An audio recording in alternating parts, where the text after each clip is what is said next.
Amerika parlament a'zolari Uyg'ur majburiy emgikining oldini olish qonunini qattiq ijro qilishini talab qildi.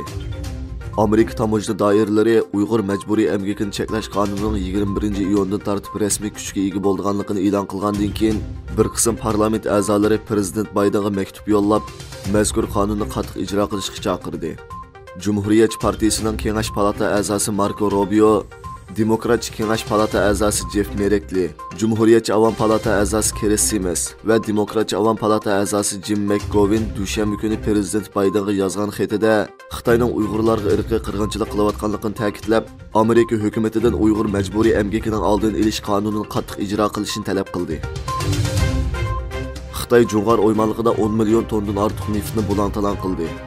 Tangirtog' torining xabar qilishicha, 28-maygacha Xitoy neft tabiiy gaz guruhi neftlik shirkati Jo'ng'ar o'ymonligidagi Maxu neftligining xam neft mahsulotining jami 10 million 126 ming tonnaga yetib, 10 million tonnalik o'tkalni bosib o'tganligini e'lon qilgan. Ma'lum bo'lishicha, Sharq Turkistonning Jo'ng'ar o'ymonligiga joylashgan Xitoy tarafidan bulantalan qilinayotgan Maxu neftligi dunyodagi eng cho'ng zich quram tashliq neftlik ekan.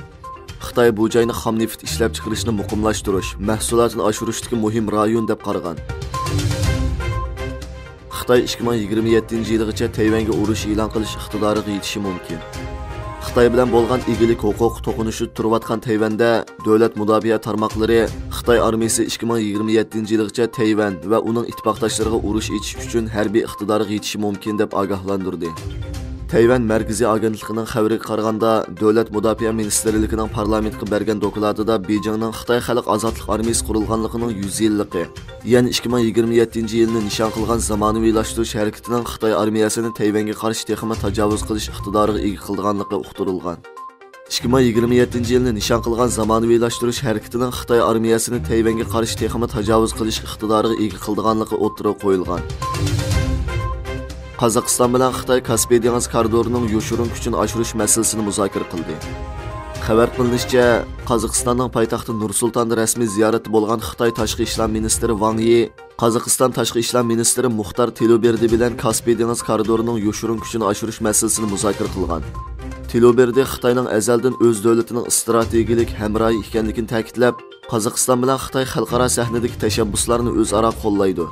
Bu ikki taraflik va ko'p taraflik hamkorlikning yanada taraqqiy qilishiga foydali sharoit yaratib berdi dedi. Zelenskiy Makronning Rossiyani xor qilmaslik chaqiriqini tanqid qildi. Ukraina prezidenti Volodymyr Zelenskiy Fransiya prezidenti Emmanuel Macronning Rossiyani haqoratlamaslik chaqirig'iga inkos qaytardi. Zelenskiy bayonotida Macronning G'arbni Rossiyaga haqorat ro'yi bilan muomala qilmaslik chaqirganligini tanqid qildi. Rossiya Yaponiya bilan baliqchilik sohasidagi hamkorlik kelishimini vaqtincha to'xtatdi. Rossiya tashqi ishlar ministrligining bayonotchisi Mariya Zakharova Yaponiya bilan dengiz okean baliqchilik sohasidagi hamkorlik kelishimini vaqtincha to'xtatganligini e'lon qildi. Zakharova yozma bayonotida Rossiya bilan Yaponiya o'rtasida 1998-yili dengiz okean baliqchilik sohasida hamkorlik kelishim imzolanganligini eskartdi.